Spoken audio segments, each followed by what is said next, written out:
वक्त का किस्सा है। एक गांव में मीठे नाम का लड़का सुनार का काम करता था और खूब पैसे कमाता था, मगर कंजूस होने की वजह से नसीबो कैंची उससे बहुत परेशान थी। जबकि दूसरी तरफ उसी गांव में बिट्टू नाम का लड़का फल की रेहड़ी लगाता था और उससे थोड़े बहुत पैसे कमा पाता था, मगर वो घर का खर्चा खुश दिली से करता था। इसलिए बिट्टू की बीवी और उसकी माँ उससे बहुत खुश होते। एक दिन नसीबो बर्तन धोते धोते थक जाती है तो वो गुस्से में मीठे के पास जाती है। मीठे, क्या फायदा तेरे इतने पैसे कमाने का जब तूने उनको खर्च नहीं करना? क्या ये पैसे तू कब्र में लेके जाएगा? ओ क्या हो गया नसीबो, आज इतना भड़क क्यों रही है तू? भड़कू ना तो और क्या करूँ, मुझसे इतना काम नहीं होता। तू एक काम कर, काम काज के लिए कोई मासी का बंदोबस्त करवा दे। ओ मोटी नाक वाली औरत, काम करने की आदत डाल ताकि तू काम करके स्मार्ट भी हो जाए। वैसे भी आजकल की मासियाँ बहुत पैसे मांगती हैं। मैं क्या अपने सारे पैसे इन चीजों में ही खर्च करता रहूंगा? मीठे, मत कर इतनी कंजूसी। बिट्टू को देख, वो गरीब है पर उसने अपनी बीवी को हर तरह की सहूलत दी हुई है। तो उसने कौन सा अपने घर पर माई रखी हुई है? उसकी बीवी घर के सारे काम करती है। अब ज्यादा बहस करने की जरूरत नहीं है। मेरे लिए चाय बना कर आ, बहुत सुस्ती हो रही है। चाय कैसे बड़ा वो घर पे न दूध न चीनी। कोई बात नहीं, तू दूध और चीनी के बगैर ही बना ला। वैसे भी पत्ती वाला कहवा पीना बहुत फायदेमंद होता है सेहत के लिए। यार नाम ऐसे कंजूस आदमी का क्या कर बेबू।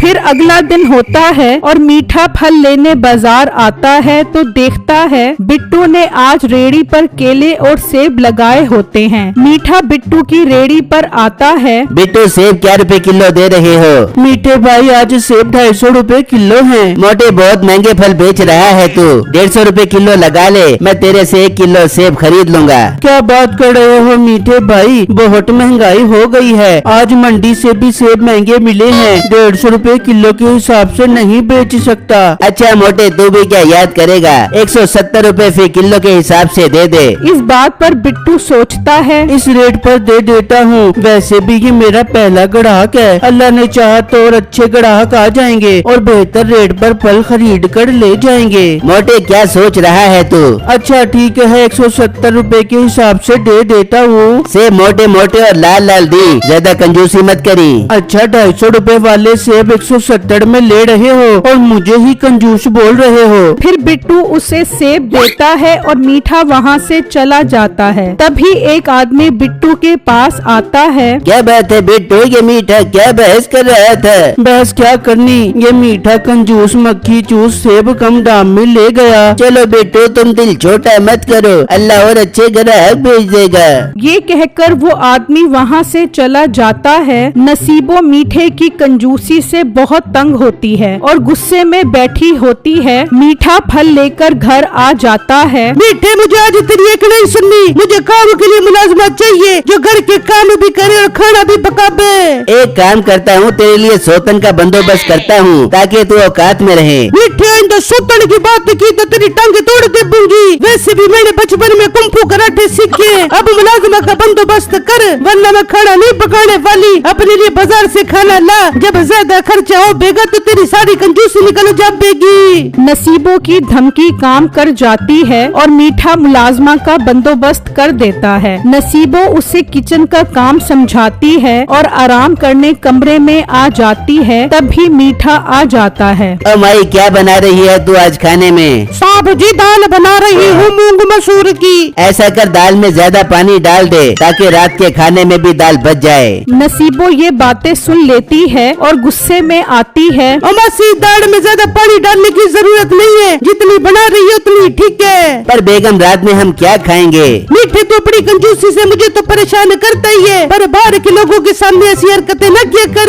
इस मुलाजमा ने बाहर जाके किसी को तेरी कंजूसी के किस्से बता दिए तो सब लोग तुझे पे हंसते रहेंगे। इस तरह कुछ दिन गुजर जाते हैं और वही होता है, बात गांव में फैल जाती है। सब लोग मीठे की कंजूसी पर हंस रहे होते हैं। एक दिन मीठा सामान लेने बाजार जा रहा होता है तो रास्ते में उससे एक खूबसूरत लड़की नजर आती है। मीठे के तो जैसे होश ही उड़ जाते हैं। मीठा उसके पास आता है। अरे खूबसूरत हसीना, आप कहाँ से आई हो और यहाँ स्कूटी के पास क्या कर रही हो? मैं तो यहाँ से गुजर रही थी, तभी मेरी स्कूटी खराब हो गई और जल्दी में मैं घर में ही पर्स भूल गई। अब इसे कैसे ठीक करवाऊँ? मेरे पास तो पैसे भी नहीं है। मीठे के होते हुए आपको फिक्र करने की जरूरत नहीं है, मैं ठीक करवा देता हूँ आपकी स्कूटी। अगर आपको जरूरत है तो आपको नई स्कूटी भी ले देता हूँ। आप बहुत अच्छे इंसान लग रहे हैं, आप स्कूटी ठीक करवा दें। फिर वो स्कूटी मैकेनिक के पास लेकर जाता है और उसको ठीक करवा देता है। वो लड़की मीठे का शुक्रिया अदा करती है और वहाँ से चली जाती है। मीठे को उस लड़की से मोहब्बत होने लगती है। वो रोज उसका इंतजार करता है और उसे बाजार से महंगे महंगे कपड़े दिलवाता है। इस तरह दिन गुजरते रहते हैं और मीठा अपनी दौलत उस पर लुटाता रहता है। एक दिन मीठा उसे शादी करने का बोलता है। हाय, ये तो मेरे लिए बहुत खुशी की बात है कि आप जैसा खूबसूरत और दौलतमंद इंसान मेरी जिंदगी का हमसफर बन जाए। ये हुई ना बात, अब हम 4 दिन बाद निकाह कर लेंगे।